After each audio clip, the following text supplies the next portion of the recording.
Como vai? Tudo bom? Tudo bem. Elástico de cabelo. Nossa, eu não te achava aqui no meio e eu já fiquei aflita, que eu não sou a pessoa mais tecnológica de todas. Tudo Não bem com tem você? problema. Eu entrei na. Olha, essa Oi, minha bebê, filha, oi, linda.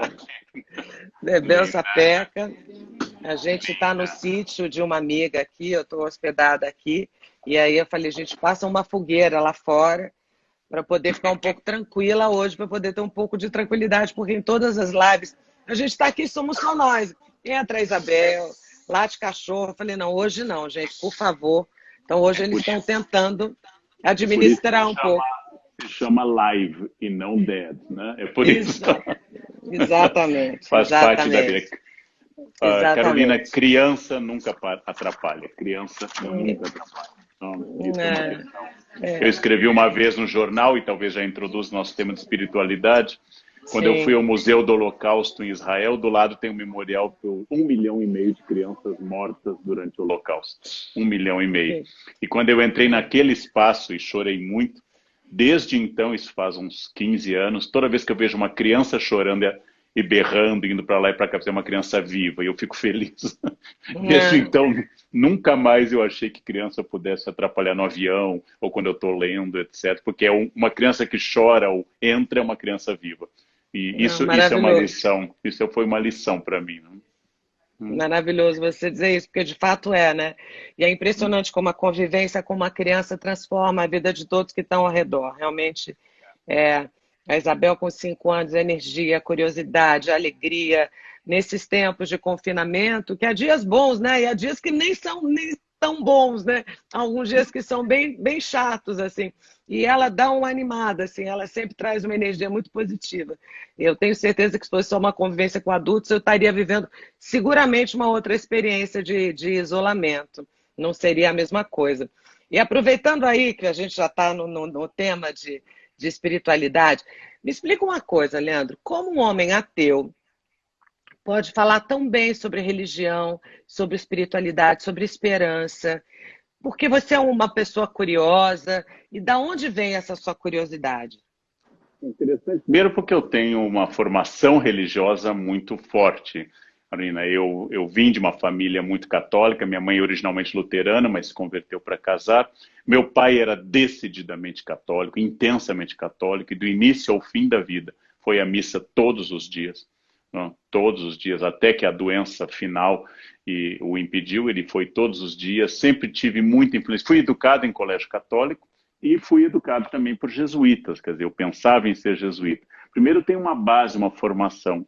Eu entro em uma igreja e eu me sinto sempre em casa, porque é uma igreja, eu sinto as imagens, o ambiente, eu me sinto em casa, é uma coisa que me remete à infância. A beleza da memória da minha infância. Como eu disse, escrevi uma vez no Estadão, eu toda vez que sentia fim de tarde no meu colégio, colégio católico do Rio Grande do Sul, em São Leopoldo, São José, fim de tarde, sexta, a luz entrava pelo vitral da capela e a irmã Luísa cantava Panis Angélicos do Franco, a gente cantava uma outra música, aquela luz azulada, aquela música me parecia a felicidade. Até hoje eu associo a isso. Eu deixei de acreditar, mas eu continuo sendo muito simpático ao fenômeno. Assim como Chico Buarque entende as mulheres, às vezes mais do que as mulheres possam se entender, assim como às vezes uma pessoa feia pinta quadros bonitos, a sua busca não é sempre pelo espelho. O que me fascina nas religiões é a sua antiguidade, a sua universalidade e tudo aquilo de muito bom e de muito ruim que deriva do fenômeno religioso. Então, isso é uma pesquisa permanente. O último curso que eu dei na Unicamp foi sobre possessões demoníacas no século XVII, e me dá uma imensa alegria pesquisar o tema. Quase todas as religiões me agradam muito. Nem todos os religiosos me agradam muito. É, acho que todo mundo pode concordar com isso, não é, né? É difícil, uma coisa não está relacionada diretamente à outra.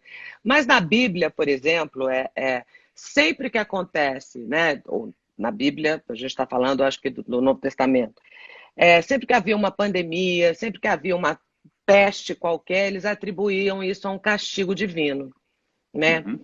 A religião, de alguma forma, sempre assim, atrelou, né?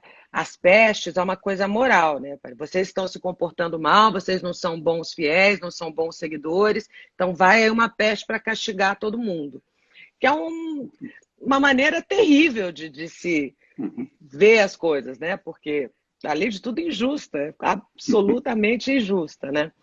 E a religião sempre foi muito cruel, eu acho, né? Quando ela chega, isso é a minha opinião pessoal, né? Quando ela atribui, né, a responsabilidade sempre ao outro, né? Uhum. Não conheço ainda uma religião que chame para si, né, a responsabilidade pelos seus discípulos, pelas pessoas que ela congrega, ou ao ideologismo que ela prega. Então, é uma coisa para mim meio complexa de entender. E eu estou no momento que eu estou buscando uma compreensão maior das coisas. Eu estou muito sozinha e acabo conseguindo ler muito mais do que antigamente. Eu estou muito Uhum. afastada da literatura e agora, com esse tempo todo da pandemia, eu consegui voltar a ler mais. Então, estou estudando mais, estou pesquisando mais coisas, tentando me informar melhor. E uma das coisas que tem me chamado muita atenção, todas as questões relacionadas à espiritualidade, portanto, a religião também, né? E aí, Eu acho Karnal? que bom, você toca em Falei, muitas né? questões, né? Não, e muito importantes. No Antigo Testamento, a questão de doenças e castigo, ela é bem clara. Você pegar um episódio quando Deus lança uma peste no meio do povo por causa da idolatria, e Moisés faz uma serpente de bronze para que as pessoas possam olhar para a serpente e se curarem, aqui está contido, talvez estejam contidas duas coisas. Sim, tudo vem de Deus, inclusive pode vir o castigo, mas também de Deus vem a cura. Então, de Deus veio para Jó a sua doença grave, e de Deus vem a cura, quando Jó demonstra que ele não acredita em Deus por causa da saúde, ou de ter 10 filhos, ou de ser um homem rico, mas ele acredita em Deus apesar disso. Então, no Antigo Testamento, a peste, quase sempre a doença pessoal, ou a perda de um filho, como o caso do filho de Davi, etc., é sempre uma questão que diz respeito ao castigo de Deus. No Novo Testamento, nos 4 evangelhos, por exemplo, Jesus nunca está provocando doenças, está sempre curando as doenças, os leprosos, os cegos, os Sim. coxos. O apóstolo Pedro, por exemplo, cura com a sombra. Ele cura com a própria sombra, coisa que nem Jesus fez, porque Jesus havia prometido que os discípulos fariam coisas maiores do que ele. Então ele cura com a própria sombra. Ao passar por doentes, os doentes se curam. Mas também mata. Quando Ananias e Safira mentem aos apóstolos no Atos dos Apóstolos, então eles morrem na hora, né? Primeiro um depois do outro, eles morrem na hora. Então a lógica vem de Jó. Por que sofrem as pessoas boas? Porque o corpo, na lógica religiosa monoteísta, judaica, cristã, islâmica, não é nada. Né? A sua eternidade é sua alma. A doença serve para você aprender. A peste é um aprendizado. Fazer a leitura de que a peste seja um horror é a leitura de quem acha que esse mundo é a totalidade. Esse mundo é um vale de lágrimas, diz o Salve Rainha, é passagem e assim por diante. Mas outras expressões, como o budismo, não atribuem a uma entidade criadora isso. O budismo diz claramente, título de um livro que eu fiz com a Monja Coen, o inferno somos nós. Aliás, esse Doença, livro é etc. maravilhoso. Esse Ah, livro é maravilhoso. então, É um apesar livro. dos budistas não serem uma religião estritamente, por não terem um Deus ou uma alma imortal, eles respondem a esse seu anseio, afinal, traz para si. Mas também para os cristãos, existe um Deus, mas você tem livre-arbítrio. Então, as doenças, como para Jó, são para a educação das pessoas. Uma pessoa com saúde ou doente, as duas estão submetidas a um plano superior à sua compreensão. Deus pergunta a Jó: você sabe quem fisgou o Leviatã, o peixe mais monstruoso dos mares? Você tem alguma ideia do que eu faço? Pergunta Deus para Jó. Então, na doença, lembrando que São Francisco se tornou de fato um santo quando ficou doente e na cadeia, que Santo Inácio, ao quebrar uma perna e ficar doente muito tempo com um tiro de canhão, Santo Inácio se tornou o santo que era, que as doenças são provações para que você entenda que Deus não pode ser um ídolo da tribo, que você pede saúde, se ele der, ele é bom, senão você destrói o ídolo. Que você tem que amar a Deus não pelo que ele dá, mas por quem ele é. Essa seria a lógica das religiões. Ou seja, a doença não é nada para quem acredita em uma alma imortal. E agora parece que eu estou aqui pregando ou falando isso, mas eu estou Não, tentando entender a lógica da religião. sim. Então, você acha que, se a segundo a lógica da religião, esse momento que nós estamos passando de uma pandemia seria um momento propício para que as pessoas buscassem essa transcendência, para que a gente aprendesse algo com tudo que Uhum, está acontecendo? E tem muita coisa acontecendo, né? Eu acho que a primeira coisa que a pandemia trouxe, essa é uma frase sua, foi a consciência de grupo, né? De sermos uma sociedade. Muitas vezes a gente se esquece disso, né? A gente segue vivendo a nossa vida, a gente não tem um olhar para o outro. Quando, de repente, todos somos acometidos por um mal comum, claro que cada um vive isso de maneiras diferentes, ainda mais num país como o Brasil, onde há tantas desigualdades, né? Nem todo mundo, a gente está falando de pessoas que podem fazer isolamento e os milhões de outros que nem uhum, isolamento podem fazer. Mas trouxe à tona a consciência de que somos um grupo. E isso pode ser uhum, extremamente benéfico, né? uhum. Porque a gente Se eu pode tirar fosse, parte. se eu fosse seu Sim, orientador espiritual, Carolina, se eu fosse o seu sim, confessor, eu diria o seguinte: é uma ocasião em que está sendo posta à prova a paciência e o desapego de quem está atingido pela crise e a necessidade de exercitar a solidariedade e a caridade de quem não está atingido pela crise, mas pode dar mais. Então, se fosse pela lógica bíblica, né, tudo que acontece comigo acontece para o meu bem. Também os budistas dizem isso. Paulo diz, né, tudo posso naquele que me fortalece, mas os budistas dizem todas as pessoas me ensinam, toda pessoa é Buda. Inclusive, ela me ensina o que não ser, né? Algumas pessoas me ensinam o que não ser. A espiritualidade que você fala seria uma capacidade de ler o mundo fora da matéria. Por isso, espiritualidade. Então, o que que faz um materialista, alguém que não tem qualquer crença espiritual? Ele olha para doenças, doença ruim, saúde bom, logo mundo ruim. O espiritualizado olharia doença, uma maneira de eu ficar melhor, porque o máximo que você pode perder é a sua vida. E a sua vida biológica não é nada comparada com a eternidade. Logo, isso não é nada. Você nunca pode ser vencido. Você nunca pode ser vencido, diz Santa Teresa, que só Deus basta, né? Solo basta Deus. Porque todas as outras coisas, dinheiro, sexo, poder, têm a sua cota de prazer e tem seu limite. Mas só Deus basta. Então é uma chance de você saber que não há nenhuma diferença aos olhos de Deus, estou tentando explicar como funciona a lógica religiosa, entre alguém que mora em uma comunidade, tem uma casa de 10, 15 metros quadrados e 4 filhos e não tem comida, e qualquer um que esteja em um apartamento de 1.500 metros com as dispensas cheias de produtos importados. Não há nenhuma diferença, apenas o fato de que um deve contar com o auxílio alheio e o outro deve exercitar a sua caridade e que ambos serão julgados por isso, pela mesma coisa, pela paciência com que enfrentaram a adversidade ou pela generosidade com que enfrentaram a crise. E aí sim. seria essa é a lógica espiritualizada, ou seja, o mundo deixa de inspirar temor. Não pode ter medo quem é religioso. O Senhor é meu pastor, diz o Salmo 23. Nada, nada me faltará, ainda que eu ande no vale das sombras. Né? Ainda que eu É. esteja. Ou o Salmo 91, caiu mil à minha direita, 10.000 à minha esquerda, eu nada temerei, pus meu asilo no Senhor. Ou seja, medo é próprio de quem não tem fé. Porque quem não tem fé não sabe o que vai acontecer. Quem tem fé sabe que nada pode acontecer que não esteja nos planos de Deus. Essa seria a lógica religiosa, né? Quanto Sim. ela é boa, quanto ela é ruim, ela funciona muito para isso. E aí a religião é um signo aberto, quer dizer, ela explica o bem e o mal, e ela explica as desgraças. A religião explica uma criança nascer morta. A religião explica uma criança ter câncer e um político envelhecer. Ela explica isso também.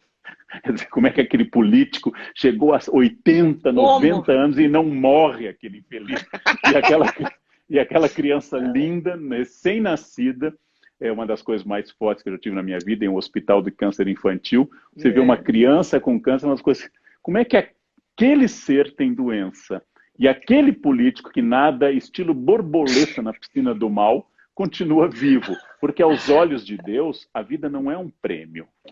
A é, vida não é algo que se dá porque você é bom ou ruim, mas é uma chance de aprendizado. Então, qualquer vertente cristã diz a mesma coisa. Os espíritas vão dizer isso, né? Você escolheu essa encarnação, tudo que você vai aprender vai ser nessa encarnação. Você usou sua inteligência para o mal, tem uma lei do retorno. Você usou seu dinheiro para o mal, tem uma lei do retorno. A Imitação de Cristo, um livro do século XV, que eu escrevi um artigo recente, ela diz o seguinte, né? Por que você se orgulha daquilo que você ganhou? Pronto, como a inteligência ou a beleza, para aquilo que você não precisou se esforçar. Por que eu vou ser vaidoso se eu nasci Brad Pitt ou Gisele Bündchen? Se não fui eu que escolhi isso, foi uma loteria genética que me escolheu Exato. isso. E outros nasceram com doenças degenerativas de pele. Tudo isso é um teste, mas cuidado. Se você, Carolina, nasceu como nasceu, bonita e inteligente e com sucesso, muito será cobrado de você, diz o Evangelho, né? A quem muito foi dado, muito será cobrado. Então, se você tem coisas, tenha um pouco de temor. Seu julgamento será mais duro do que aquele que nasceu, por exemplo, mal, ou com pouca inteligência, ou sem sucesso. Né? Então, é por isso o sucesso das religiões. E também o sucesso da espiritualidade que você falou, né? Ou seja, de um sentimento que algo tem sentido, que as Sim. coisas têm sentido. Né?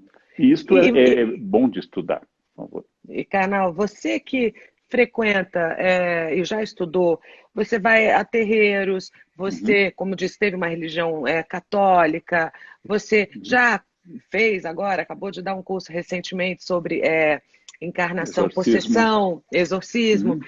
O que há de comum? Você, por exemplo, escreveu um livro com a monja Cohen, que é budista.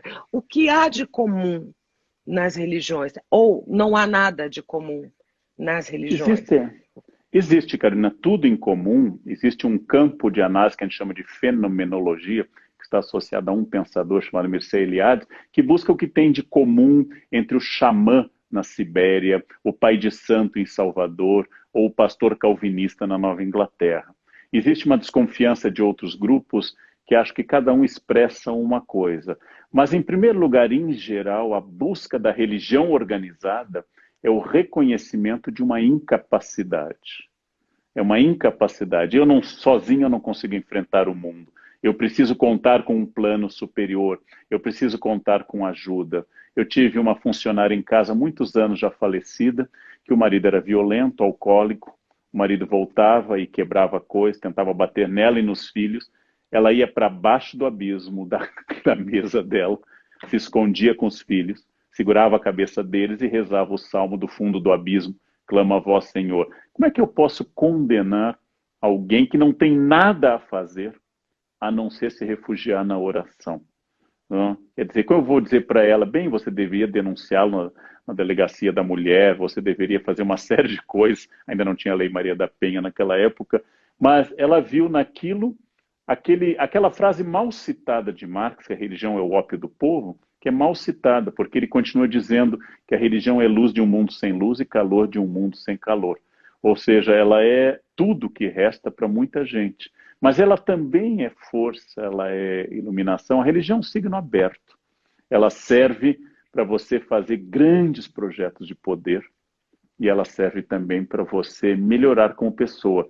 Tem reforma agrária feita em nome de Deus, como foi na Inglaterra do século XVII, ou o movimento sem terra nascido em sacristias de igreja católica, Dom Tomás Balduino, Pastoral da Terra.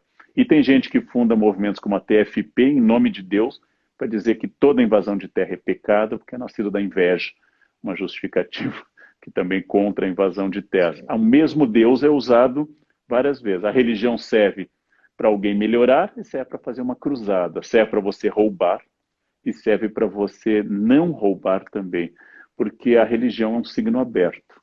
Né? E nunca dá para dizer que religião é autoritária, religião é opressiva. Muitas mulheres foram à luta porque confiavam que Deus as criou iguais aos homens. E como diz no Atos dos Apóstolos, já não há mais homem ou mulher, judeu ou gentil, todos são iguais. Então, isso servia para feminismos também. E outras, com toda razão, diziam, mas a religião é patriarcal, oprime a mulher não pode ser ordenada e assim por diante. Também é verdade. Também é verdade. E você que é um homem tão culto, que é um homem tão, né, que gosta do assunto, que estudou sobre tudo isso, há algum momento em que você encosta a sua cabeça no travesseiro, você na sua intimidade, e que você abraça algo que seja superior, maior que todos nós, que você porque tem um grande cientista, acho que é o Stephen Hawking, que ele explica o buraco negro, né? E Uhum. ele conta toda a história do buraco negro e no final, no último capítulo, ele diz: bom, gente, daqui para frente eu só posso dizer uma coisa. Acho que Deus existe, porque ele já não consegue mais encontrar palavras para explicar Uhum. todo aquele processo, né? E é uma coisa Então, que eu consigo até entender, porque eu aqui na minha modesta ignorância, em vários momentos da minha vida, assim, e eu não sou uma pessoa, embora também tenha tido uma educação católica, fui batizada, fui crismada, eu até frequento missas ocasionalmente, mas eu não me considero uma pessoa católica. Eu acho que a minha uhum. espiritualidade está muito mais no meu contato com a natureza, até com uma conversa com uma outra pessoa, alguma coisa que me engrandeça, que me traga uma certa luz para o espírito mesmo, né? Eu imagino que uma pessoa como você, que estuda tanto, que domina tanto o assunto, em algum momento você chega no inexplicável, o inexplicável já apareceu para você? Bom, o Stephen Hawking morreu ateu, né? E fazendo profissão de fé como ateu, né? Mesmo que as metáforas... Eu não gosto de Deus como explicação da área que a ciência não atinge, porque isso é reduzir Deus à pior das coisas, como explicação de causa e efeito. E assim, quando a ciência conseguir explicar o buraco negro inteiramente, então, nesse caso, Deus vai desaparecer. Deus não pode ser aquilo que preenche os vazios da ciência. Existem coisas que nós não temos explicação. Isso não quer dizer que elas sejam inexplicáveis, apenas que elas não têm explicação. Quer dizer, há 100 anos algumas coisas eram completamente inexplicáveis. Há 100 anos nós não tínhamos noção exata do que era um vírus. Então nós só Exato. entendíamos doenças mais bacterianas, doenças que o microscópio pudesse ver, o vírus não era visível. Então, graças a isso, Deus era o vírus, então Deus era aquilo que a gente não Não, conseguia ver? Não. Então Deus não pode ser o vazio da ciência. A ciência tem um caminho, a religião tem outro. Eu acredito que por mais que a ciência cresça, a religião tem o seu destino e tem a sua função. Então, tem muita coisa que eu não consigo explicar. Mas o meu processo de afastamento da crença em um Deus pessoal, ele é muito natural, ele não é uma rebeldia, não é um dia, e ele não é uma coisa que me irrite. Então eu cheguei a supor que em momento de risco de vida ou grande emoção, que dada a minha formação, eu voltaria. Eu cheguei a pensar isso, né? Dada a minha formação.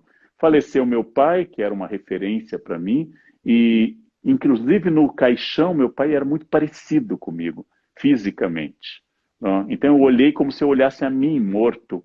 E tinha uma emoção muito grande, mas não me ocorreu nada religioso.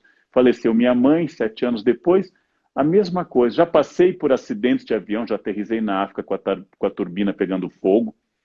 E não me ocorreu fazer uma oração, porque achei isso é um fenômeno físico, o avião está caindo porque perdeu sustentação. Se a gente cair subitamente, vamos morrer, senão... E que a oração não faria o avião ser sustentado no ar. Não? Então, quem rezou ou não rezou, aterrissou igual. Então, eu não consigo... Eu não claro. consigo... Eu não consigo ter... Então, não é uma birra. É o fato de que, não, em nenhum momento me ocorre oração, em nenhum momento eu sou tocado por um sentimento metafísico. Mas tem muita coisa linda e tem muita coisa inexplicável na vida, né? Eu amo muita coisa, a música, aquilo que me anima nessa quarentena. Eu acho que são duas coisas que eu gosto muito, a leitura e a música. Fim de tarde, tocar piano, que está aqui atrás de mim, e ter contato com a beleza. Cioran, o filósofo romeno, diz que Deus deve muito a Bach, porque Johann Sebastian Bach é tão extraordinário que é difícil negar Deus depois de Bach, não? É difícil escutar Bach, Paixão segundo São Mateus, e não, aqui não tem nada, fora um homem que arranja os sons de maneira matemática. Não, Cioran, que era cético, escreveu isso, né? Deus deve muito a Bach. Isso. E eu acho que, para mim, muitas coisas são muito boas.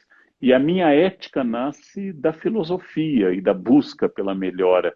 Mas não, nesse momento, exatamente agora aos 57 anos, não é o conhecimento que me afasta de Deus. Há pessoas que têm mais conhecimento que eu, colegas universitários, que são homens de fé. Eu tenho amigos que são grandes intelectuais, que são pessoas de fé. E tem gente muito tapada, que é ateia também. Não é, ela não é fruto do... Tem de tudo. Aliás, se houvesse um Deus, a maior prova dele seria o fato de que a idiotice é espalhada de forma democrática pelo mundo. Não tem preferência por nenhum gênero, nenhum sexo, nenhuma orientação sexual, nenhuma epiderme. A idiotice é ampla e é democrática, né? E também entre os religiosos. Eu vou lhe dizer uma coisa estranha. A melhor pessoa que eu conheci na minha vida, a pessoa mais próxima de ser um ser humano perfeito, era um padre. E o ser humano mais pérfido, mais maldoso, mais naturalmente venenoso e sádico que eu conheci era um padre. Isso é uma lição de vida. Quer dizer, a religião é de fato um signo aberto. Então, não é que por ser um religioso alguém melhore, não? Por ser um religioso. Agora, a ideia religiosa, especialmente a cristã, contida nos capítulos 5, 6 e 7 de Mateus, esse núcleo duro do cristianismo, perdoar sempre, amar, não buscar a recompensa aqui, isso é uma ideia muito boa. Se ela fosse dominante entre os religiosos, o mundo seria muito melhor. O mundo seria melhor se mais gente seguisse aquilo que prega. O mundo seria bem melhor, né? Mas, não, a resposta clara é que nesse momento não. Vai mudar. Meu amigo Drauzio Varela, que é ateu também, ele disse que aquilo que eu digo que eu não me importo com a morte, que toda vez que eu sentia a morte se aproximando, eu disse, bom, agora vamos ver que quando alguém fica doente, ele é oncologista, né? E começa a se aproximar uma morte, especialmente ligada a uma doença como câncer, ele já viu muita gente que dizia o que eu disse, chorando, assustado e apavorado, não querendo morrer, né? Eu não tenho medo algum de morrer. Eu não acho que ninguém faça falta no mundo. Como disse Fernando Pessoa, vão me lembrar 2 vezes por ano, aniversário de vida e aniversário de morte, e cada vez menos. Fernando Pessoa diz isso no poema Se Te Queres Matar. Não acho que ninguém faça falta no mundo. Gente muito melhor do que eu já morreu e o cemitério está cheio de gente insubstituível. Diz o Dr. Drauzio que isso muda com o tempo. Talvez lá na frente eu tenha uma outra perspectiva de vida e talvez volte a ser religioso. Eu aprendi a não dizer nada eterno. Eu serei sempre fiel ao que eu sinto. Nesse momento, o que eu sinto é que eu me sinto muito feliz de ajudar pessoas, ser professor, de ler, de tentar fazer o bem às pessoas e tentar melhorar os pontos que eu sou pior ou os pontos que eu sou negativo, os pontos que eu poderia melhorar. Não porque eu vá para o céu ou para o inferno, mas porque eu quero ser uma pessoa melhor, eu quero ser sábio. Esse é um projeto de vida. Eu gostaria de morrer sábio. Não sei se conseguirei, mas é um desejo. Você está indo bem. Podemos dizer que você está indo bastante bem, Karnal. É que a gente não convive, Carolina, a gente não convive. A gente pode resolver isso. Espera acabar essa pandemia, a gente pode passar a se frequentar, vai ser um grande prazer. Karnal, me fala um pouco sobre possessão. O que você viu nesse período que você se aproximou do assunto para você poder fazer esse seu estudo? O que você pode dizer sobre possessão? É real? As pessoas são... Diga. Em primeiro lugar, acho que ela é sentida como real. Né? Quando a sua filha pequena, já que você tem uma adulta e uma pequena, quando a sua filha pequena sente medo de um bicho-papão, ou de um fantasma, ou de um barulho na rua aí, isso não é um monstro, mas ela tem insônia, ansiedade, taquicardia, ela tem sintomas reais. Não adianta, você não vai consolá-la com um ataque filosófico. Minha filha, o seu medo é irreal, o que você diz ter um bicho não existe, é uma concepção da sua cabeça para a qual você projeta certos medos, e que então durma em paz e vamos continuar com a terapia amanhã. Não adianta, né? Não adianta, porque não é que a pessoa possuída seja uma criança, mas quem sente tanto a graça de Deus como uma possessão demoníaca, acredita nisso. Mas as religiões tratam isso de maneiras variadas. Para os católicos hoje, para eu exorcizar alguém, preciso de autorização da igreja e, antes disso, uma opinião de uma junta de psiquiatras. A Igreja Católica hoje é mais desconfiada disso. Nas religiões neopentecostais, existe maior identidade com a ideia de que o demônio entra e sai com muita facilidade. E nos cultos, eu assisti muitos, existe muita possessão e exorcismo. Ora, se Jesus prometeu aos discípulos que poderiam expulsar demônios em seu nome, então você precisa acreditar que você pode fazer isso. Eu acho que tem gente que finge porque foi instruída a fingir.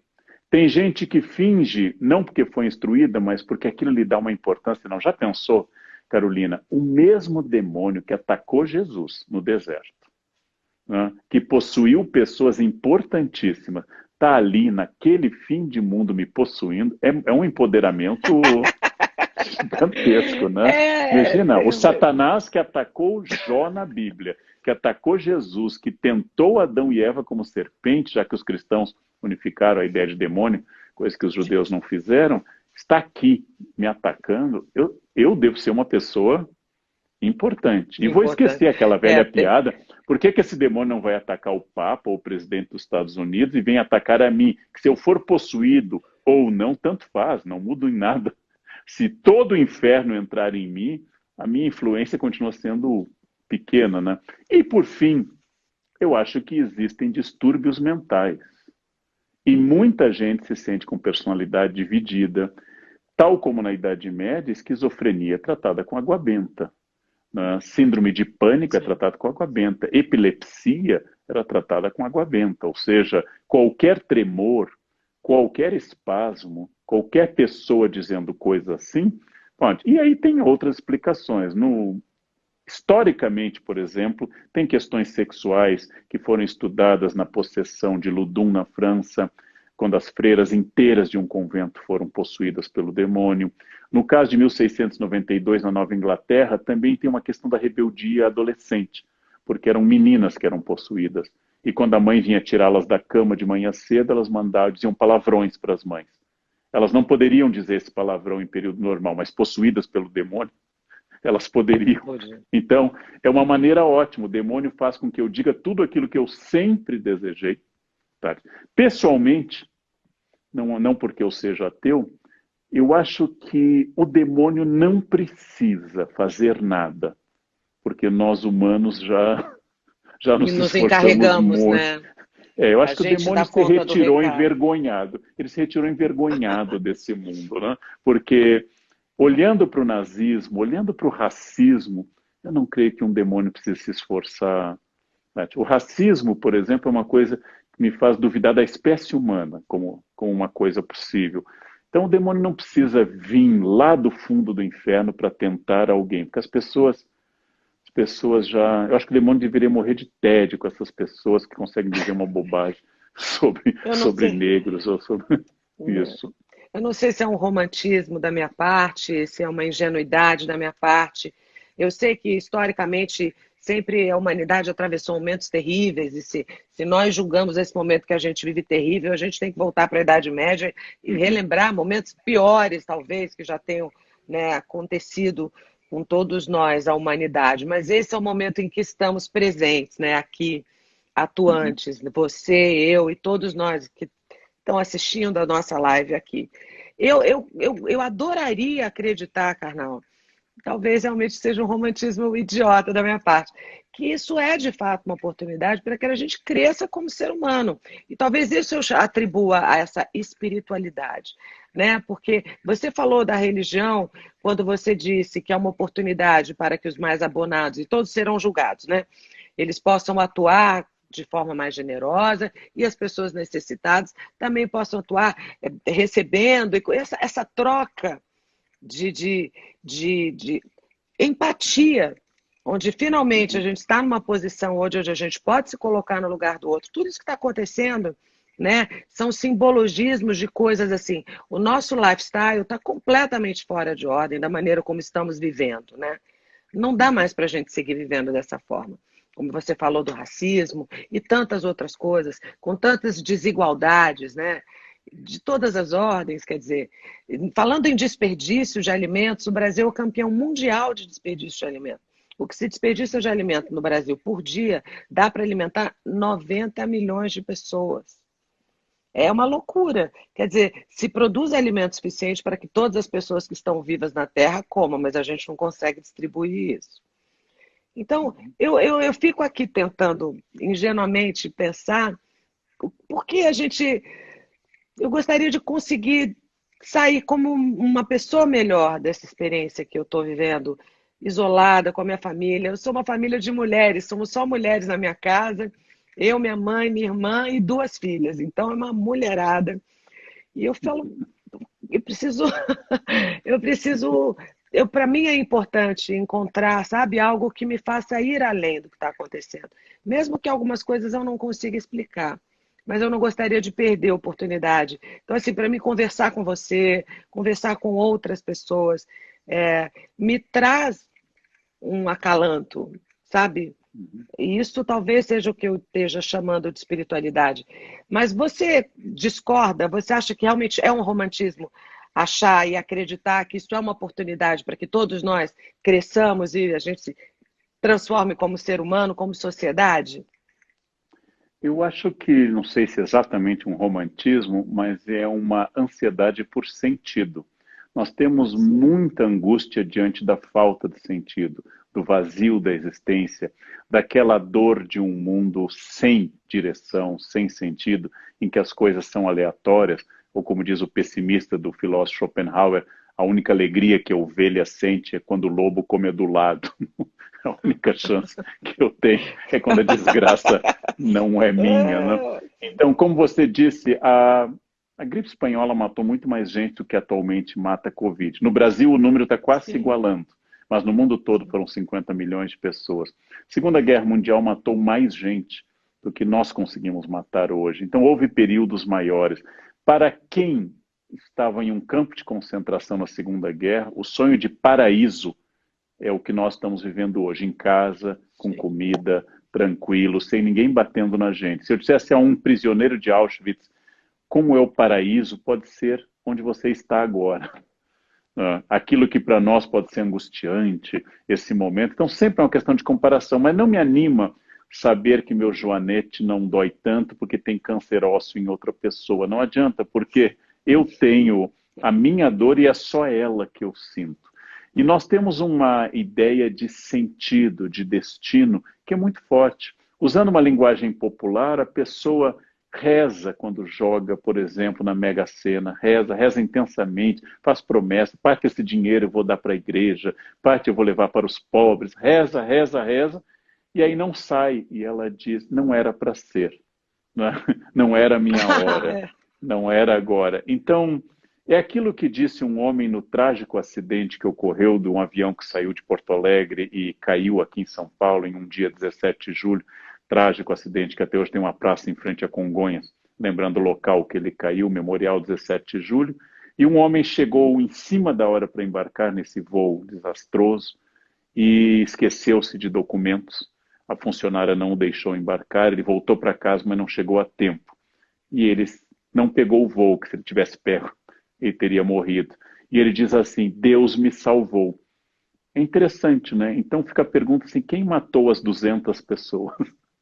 Quem foi que matou as 200 e uma foi salva? O homem religioso é estudado como exatamente aquele que atribui a Deus tudo o que de bom acontece nas suas expectativas e atribui a forças contrárias a Deus, do demônio ou dos outros homens, ou da inveja ou da maldade, aquilo que contraria. O que confirma a sua expectativa é divina, o que contraria é humano, diabólico, ou fruto da inveja. A crença na inveja é sim. muito interessante, porque ela é uma crença que tenta explicar uma coisa tão difícil, né? Por que que a minha macieira não está dando frutos e a do vizinho está?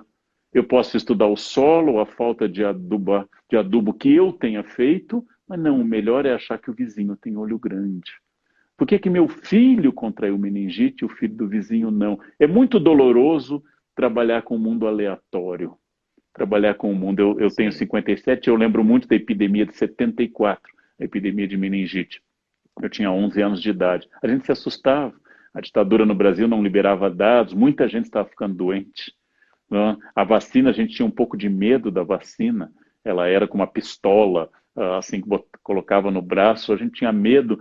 Era por que que alguns ficaram e outros não? Tem uma explicação lógica, mas tem também o fato de que não tem uma lógica absoluta no universo. O universo não é ordenado.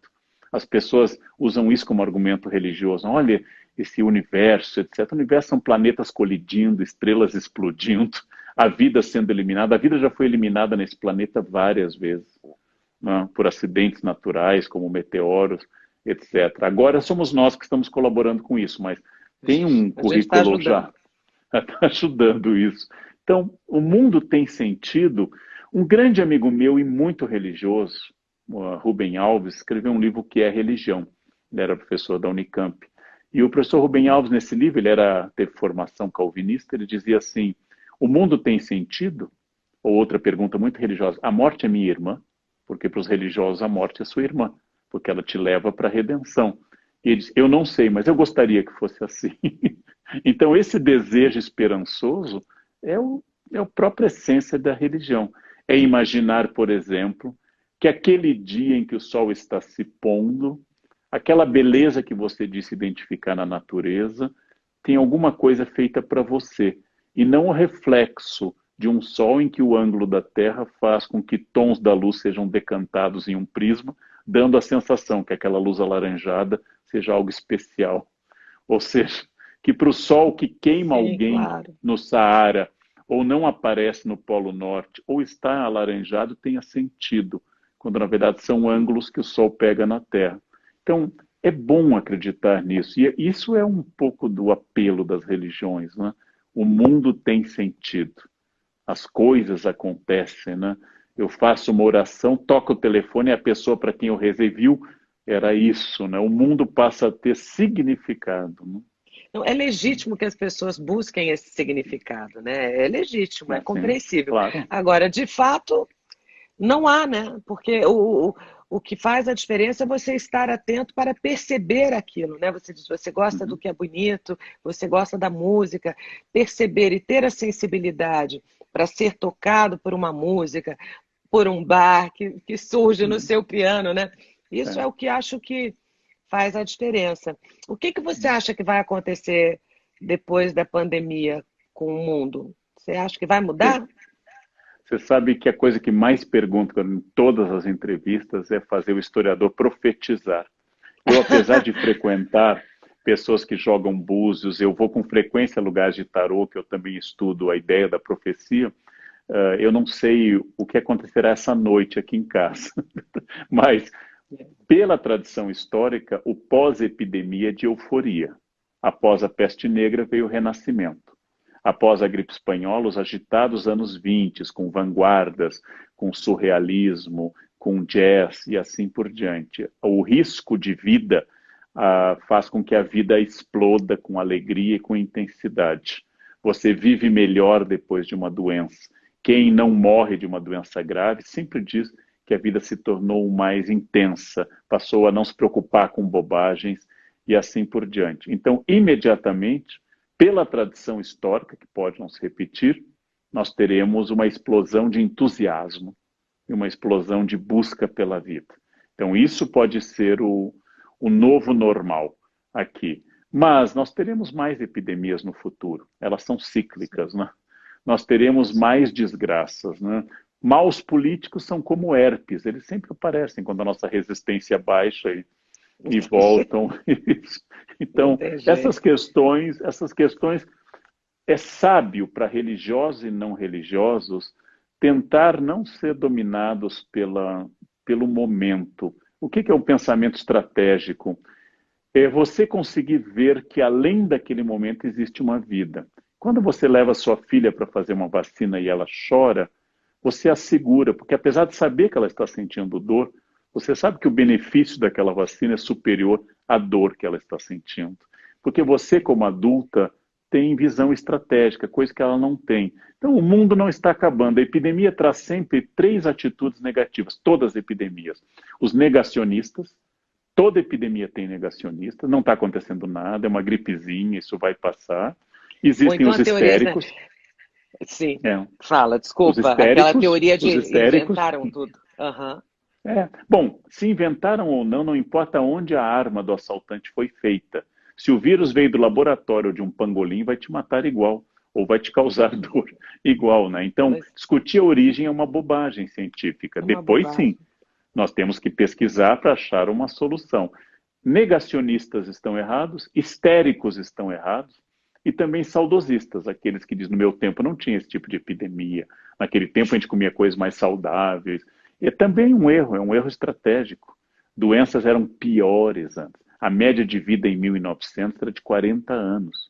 Por isso que não Sim, existia quase Alzheimer no mundo, porque a média de claro. vida era muito baixa. Então, tem coisas que a gente tem que trabalhar. De onde cada um tira força, de onde cada um tira energia para diariamente voltar à luta, esse é um desafio que deve ser feito para céticos e para religiosos. Né? Há religiosos otimistas e pessimistas, há céticos pessimistas e otimistas. O segredo da vida não é exatamente o que você crê, mas como você age a partir daquilo que você defende. E acho que isso é um desafio muito grande para todas as pessoas. Né? Eu convivo com gente que tem o ateísmo como princípio, outros que são apenas agnósticos, outros que são anticlericais, não gostam de igreja, mas gostam de Deus. Antes que adoram igreja, mas não parecem muito ligados a Deus, adoram estar na igreja, mas não parecem ter entendido a mensagem religiosa. Tudo isso é muito variado. Eu acho que a variedade está no humano e não em quem ele acredita ou deixa de acreditar. Né? Então, eu não vejo, por exemplo, religiosos tendo um comportamento ético melhor, nem ateus. Eu não vejo as pessoas. Um senhor me disse uma vez, como argumento ético, eu sou pai de família. Eu disse, isso significa que o senhor é dotado de fertilidade e alguma capacidade erétil. Isso não quer dizer que o senhor é ético. Grandes canalhas Exatamente. tiveram muitos filhos, né? Grandes canalhas da história foram também férteis Sim, no sim, passado. sim. Então, a ética não nasce de ser pai de família, nem de ser ateu ou religioso. Ela nasce de uma sensibilidade para os outros, né? A ética nasce de uma capacidade de conviver com os outros e não fazer coisas que não possam ser tornadas públicas, então não fazer Sim. coisas escondidas. E isso é um desafio, é um grande desafio. E eu acho que eu E- sempre olho os seres humanos e não as suas crenças variadíssimas. Né? Sim, e acho que nos tempos em que a gente está vivendo com a questão, as mídias sociais, elas nos convocam, todo mundo quer emitir opinião sobre tudo, né? Você é Uhum. convocado a participar, senão você não está engajado, senão você não faz parte, porque e isso é um terror, porque você pode ter opiniões e não necessariamente é, compartilhá-las, ou às vezes é até bom que você não compartilhe, porque suas opiniões não são relevantes, né? Eu acho Uhum. que há uma grande confusão, é, onde você deixa de existir porque você se pulveriza nessa massa de informações, como se a quantidade de informação que a gente recebesse fosse equivaler à qualidade de informação que a gente recebe. E não é nada, não tem nada a ver. Eu vejo hoje em dia, eu tenho um acesso muito maior a muito mais coisa, mas eu não sei das fontes, se realmente são fontes sérias, se aquilo é de fato uma coisa relevante que eu tenho que levar em consideração, ou se é mais uma bobagem qualquer, como Uhum. tantas outras que a gente acaba lendo por aí. Então, nunca foi tão importante ter ética, né? Nunca foi tão É, importante ter ética. É muito importante que os religiosos leiam muito a Bíblia, que os cristãos leiam os 27 livros do Novo Testamento, particularmente os 4 evangelhos. A beleza extrema, eu sou particularmente inclinado ao Evangelho de Lucas, ou então das cartas de Paulo, especialmente a Epístola aos Coríntios e o Hino à Caridade, ainda que eu tivesse a língua dos anjos, etc. Eu acho muito bonito. É muito importante que os especialistas leiam em grego, grego koiné, que foi escrita a Bíblia, para fazer distinções conceituais muito importantes. É muito importante que a gente saiba dados de erudição, por que João é o último evangelho no estilo e na teologia. Mas se eu tivesse que dar um conselho como alguém de fora, ou seja, como um samaritano, aquele que não faz parte da tradição judaica que Jesus usa como exemplo, se eu tivesse que dar um conselho, seria o seguinte: estudar é bom, eu gosto muito, mas se você é religioso, não precisa nada mais do que a síntese dada por Jesus. Amar a Deus sobre todas as coisas e ao próximo como a ti mesmo. Isso é o Evangelho. Se você seguir essas duas coisas, não importa quantos versículos você saiba de cor, não importa quanto você saiba de grego ou de hebraico para ler o Antigo Testamento, de aramaico, a língua de Jesus, e que ele usa 3 vezes nos evangelhos apenas, ou que ficam registradas 3 vezes nos evangelhos. Não importa que você leia o Corpus Paulino, as cartas de Paulo, ou saiba interpretar exatamente o Apocalipse, um livro simbólico muito importante.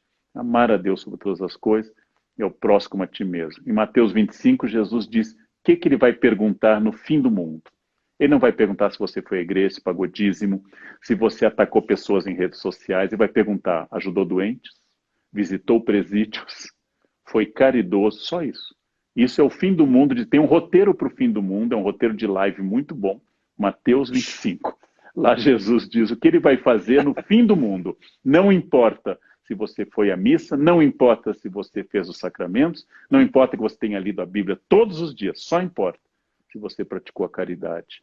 Então, para todo religioso do mundo, é importante levar isso em conta, né? É a prática que conduz à salvação. Não é a proclamação de que eu lacrei aquele ateu asqueroso, aquele outro eu lacrei. Não, Jesus não fala nada sobre internet no fim do mundo, nem lacração, nem número de seguidores, nem lá. Ele só fala de visitou doente, praticou caridade. Isso, só isso. Fundamental, só isso. Isso vale para qualquer pessoa, né? Então, eu acho a ideia da religião muito boa. Como já se disse, Carolina, Jesus é legal, o fã-clube é que é difícil. O fã-clube é um pouco complicado. Mas aí entra o humano, e os católicos medievais diziam uma coisa muito interessante, né? Está no conto Decameron do Boccaccio. Um judeu recém-convertido ao cristianismo diz ao amigo que vai visitar os papas, que naquela ocasião, século XIV, estão na cidade de Avignon, no sul da França. E o amigo católico antigo diz, não vá, você vai perder sua fé. Se você for até Avignon, você vai perder sua fé. O judeu vai, vê tudo, volta mais católico do que nunca. E o amigo fala, você viu tudo? Vi. Estou convencido que se a igreja sobrevive, apesar dos seus dirigentes, ela tem que ser divina. Então, ele volta convencido. Mas eu penso de tudo. A universidade sobrevive apesar dos professores, o teatro sobrevive apesar de todos nós, o cinema sobrevive apesar de tudo que a gente vê. Eu acho extraordinário. O humano é extraordinário. Eu sou fascinado pelo humano. Quando ele é possuído, quando ele é exorcizado, quando ele vive religiosamente, ou quando ele é ateu, eu acho o humano fascinante. Todos nós.